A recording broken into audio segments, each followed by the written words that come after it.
maa ngi tudd Cheikh Sow dañ fi ñëw tey ci cadre journée nationale de la protection de l'enfant bi nga xamante ni ñu ngi koy faral di organiser ci cadre CDPE le comité départemental de la protection de l'enfant tey nag ñu am tuuti loo xam ne soppi nañu ko ci journée bi parce que d'habitude dañ doon def ay forum tey nag ñu ni dañuy organiser benn randonnée ànd ci nag ak l'ensemble des Serigne Daara ak ki nga xamante ni mooy président Serigne Daara Dame Loum ak ñoom Oustaz Kane daara partenaires yi nga xamante ni ñoom ñoo fi nekk yëpp ñu ngi ànd ak ñoom pour célébrer cette journée ak xale yi nga xamante ni ñoo jógee ci daara yi. ak ñu nekk ci teewaay bi aussi président de la fédération Kajoor Jànkeen monsieur Khatri Diagne mu ngi nii taxaw ak ñi nga xamante ni ñooy chef de service yi nga xam ne ñoo ànd ak ñun AEMO ay ASERT ANAFA CONAF ak yëpp acteur boo xamante ni mi ngi yëngu ci wàllu protection au niveau de Thiès. donc ñuy sant bu baax monsieur le préfet ci accueil bi nga xamante ni accueillir nañ ko waaye tamit di sant ñi nga xamante ni mooy les forces de l'ordre et de sécurité ñi nga xamante ni vraiment ñoom ñoo ñu jàppale ba nga xamante ni tey jii ñu kii bon journée bi nag amul thème voilà tey moom li nga tax a jóg rek mooy conscientiser la communauté surtout la communauté pour que ñu gën a jox gëdd ñi nga xamante ni ñooy daara yi mais tamit ñi nga xamante ni ñooy taalibe yi parce que ñun ñëpp gis nañ ni daara yi vraiment conditions yi ni nekk na conditions yu metti suñu ko comparé ak ñeneen yi nga xam ne doon nekk ci yeneen i anam donc loolu moo waral ñoom ñuy dikk tey pour wax seen bëgg-bëgg ci li nga xamante ni yaakaar na ni kat bu ñu koy dugalee ci nopp autorité bi dina mën a dem ba yegg ci fi nga xamante ni foofu la war a yegg ba nga xamante ni bu ëllëgee danañ améliorer condition taalibe yi ndax taalibe yi c'est vrai ñi ngi fi xëy na ñoom ñi nga xam ne mooy seen jubluwaay mooy jàng alxuraan ñeneen aussi ñi ngi jublu ci yeneen i anam waaye nag ñu jàpp ni léegi ñoom ñëpp ay doomu réew mi lañu kon kenn ku ci nekk war nañu koo jàppee comme li nga xamante ni noonu la ñu war a téye doomu réew mi donc loolu moo amoon kàddu yi nga xamante ni moom laa bëggoon a. Je voudrais tout d'abord révéler l'importance de l'éducation coranique dans le système éducatif du Sénégal en tant qu'enseignant. Tout à l'heure, Cheikh a dit qu'il n'y a pas de thème. Mais moi, le thème que je propose, c'est l'éducation coranique dans le système éducatif, point d'interrogation. Je crois qu'on a l'habitude de croire que quelqu'un qui est éduqué, c'est quelqu'un qui a fréquenté l'école formelle. Alors que c'est tout à fait faux. Parce que nous ne sommes pas sans savoir qu'il y a 3 formes d'éducation. L'école est une éducation formelle. L'école coranique en est une autre, mais la famille et la société aussi sont des formes d'éducation. Et je crois que si, dans le système éducatif sénégalais, on veut un type d'homme qui s'insère harmonieusement dans la société et qui fait la fierté d'un Sénégalais, le prototype du Serigne de Dara ou l'enfant de Dara en est un. J'en veux pour preuve le récital de Coran qui a été organisé par Sénico, qui est un récital au niveau international, et qu'un Sénégalais est venu deuxième. 2 ans de cela, il y avait un Sénégalais qui était premier. Et aujourd'hui, cet enfant sénégalais fait la fierté de tout le Sénégal. Il est en train d'être reçu par les autorités religieuses, coutumières et administratives. Tayji ku sañoon sa doom doon kooku. Donc, je crois qu'il est encore temps de méditer par rapport à l'école coranique et de donner à cette forme d'éducation son dû. Pourquoi? Parce que nous avons une perception très éphémère de l'enfant du Dara ou bien du talibé et autres là. Mais en fait, le type d'homme que le Sénégal veut, on l'a toujours eu à travers l'éducation coranique. Humilité. Souvent, boo jaaree ci daara da ngay doon koo xamante ni da ngay oyof doo rëy dina bëri loo jomb dina am ay valeurs yoo xamante ni ce sont des valeurs cardinales du Sénégal yooyu charrier. Donc je crois que ni bu ñu bëggee redresser waat société bi souvent dañ naan nañu xoolaat jigéen ñi waaye aussi nañu xoolaat njàngum daara yi suñ leen jàppale woon ni ñu jàppalee l'école formelle. Je crois que ni la société irait de l'avant. Donc loolu moo doon propos yi ma bëggoon a avancer maintenant di remercier wax fa dëgg yàlla monsieur le préfet parce que xam nañ ne emploi temps bi metti na trop mais vous êtes là pour la société à chaque fois suñu ñëwee di ngeen jox ñi ngeen xamante ni ñoom ñoo leen di seet wàccuwaay bi ngi leen di war a jox di gërëm nag sëriñu daara yëpp mais particulièrement nos enfants là dafa am benn boroom xam-xam mu ni bu ma xoolee xale dafa am ñaar yu may inspiré la tendresse ak le respect ñu ni ko pourquoi la tendresse mu ni parce que vulnérabilité bi nekk ci moom ñu ni ko pourquoi par le respect mu ni ëllëg mooy dooni kilifa ndax lii may wax am na ay jamono préfet mii taxaw nit taxaw na xool ko di ñaan yàlla mu doon kilifay ëllëg tey jii mu doon ko donc bët boobu ñu la doon xoole ñun bët boobu la ñuy xoolee suñu doom yi di ñaan yàlla ñoom ëllëg yàlla nañ ñu sit yàlla nañ ñu gën donc loolu moo doon les propos yi ma bëggoon a wax di dollee gërëm yàlla bu baax ci li nga xam ne moo ñu tax a dajee ak li ñuy dajale ak li ñuy xamale li ñuy dajale lan la mooy gën a soqali lépp loo xam ne warteef la boo xam ne lu war état la ci wàllu daara nga xam ne nasaxal na ko yëg nañ ne bu baax ne waajib la wareef la ci waxtu wu nekk lépp loo xam ne lu muy def ak école yi la lu war la pour mu def ak daara dafa mel ni daara yi ak école dafay mel ni ñaari seex yoo xam ne ñaari seex yu judda ndoor kenn ku ñu koy toppatoo ci lépp loo xam ne warteefam la lépp loo xam ne bëgg-bëgg la lu koy soxat la waaye kenn ki moom amul ndey amul baay amul benn kilifa goo xam ne ku koy taxawu la kon su fekkee nga xam ne loolu foofu la daara tax foofu lañ placé daara ba tey Kajoor Jànqeen àndante ak ñun muy guddi muy bëccëg waxtu wu ne ci taxawaay yoo xam taxawaay yu rafet la ki nga xam ne moom ngeen ñi booleet mooy Cheikh Sow macha allah waxtu wu ne ñu ngi koy sant di ko gërëm te buñ ko santee gërëm ko sant nañu mboolem ñoo xam ne ñoo àndante ak moom kon préfet ñu ngi lay sant bu baax si sa teewaay xam ne lii ak woyof moo la ko jox waaye it dala xamal bu baax ne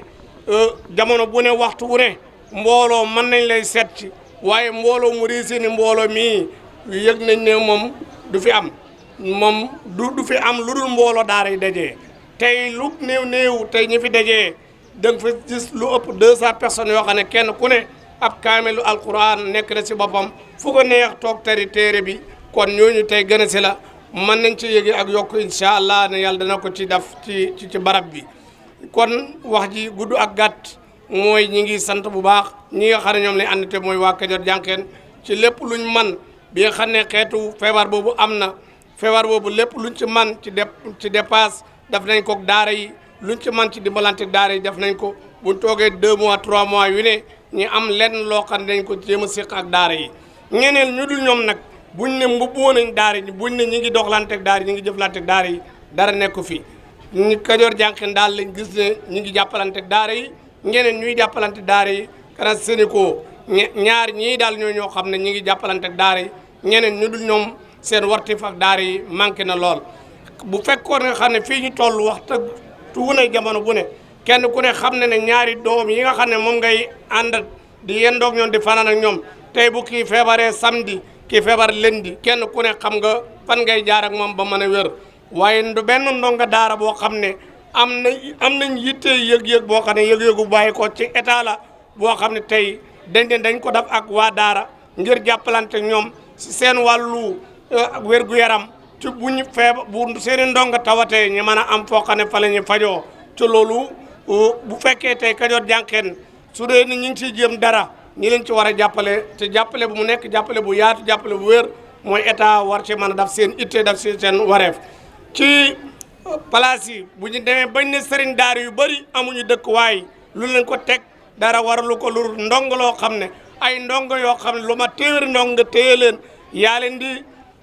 bàyyi xel ku leen di jàngaleel yaa leen bàyyi xel yow mi leen di jàngal ak ñeleen ñi lay jàppale si jàngale bi bàyyante xel sàmmante ñoom seen nekkuwaay ak loolu lépp bàyyi xel fu ñu dëkkee loola loolu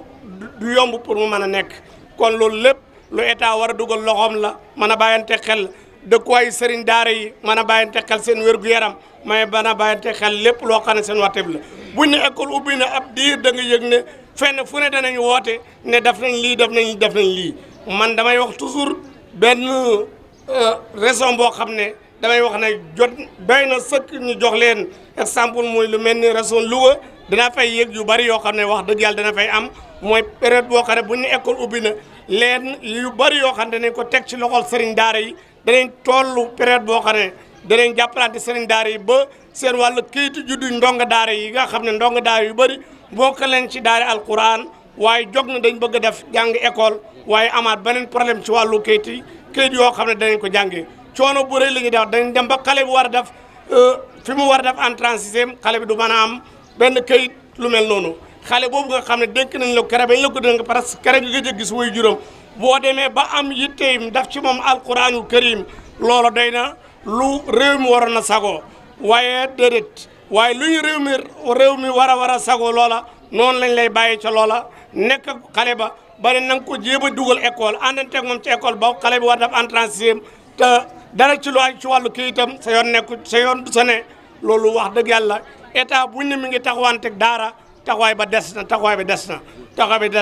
du xale yi nga xam ne xale yi réer ñi nga xam ne ñu ngi leen di jël di leen placer amul benn groupement boo xam ne taxaw na ci dëkk bi wala taxaw na ci département bi ci ne ñi ngi taxaw pour accueillir xale yooyu accueillir ko si ndigalu sëriñ daara yi déedéet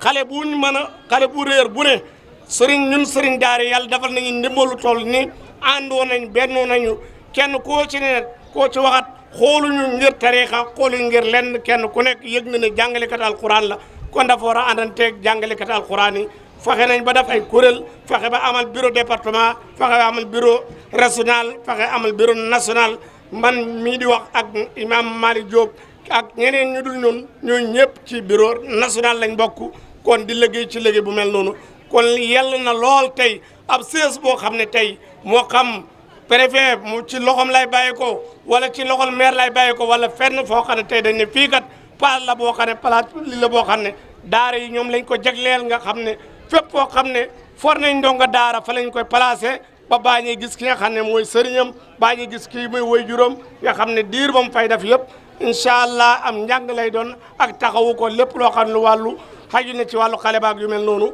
ñun la sëriñ daara yi sarce lu mel noonu ñooy faral di téye xale yi waaye téye gi ñu leen di téye yëg nañ ne sunuy doom la ñu téye yëg nañ ne sunuy doom yi nawal la ñu téye kon loolu lépp it pour gën a yaatal laaj na lool ñëpp ànd si jàpp pour liggéey boobu gën a mën a pour it bi ñu jox ndong yi gën a mën a nekk it boo xam ne it bu dëgër la. ngi nuyu ñëpp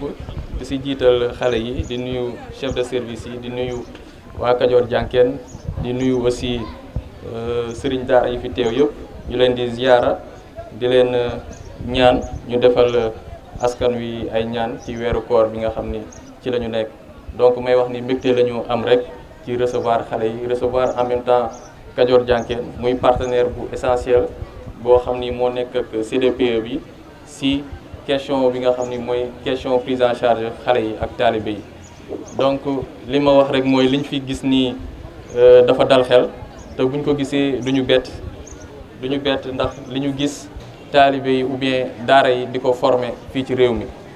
donc di wax rek ni condition xale yi ñun daf ñu soxal au sein du département ci département bi condition xale yi daf ñu soxal donc ñi ngi xar suñu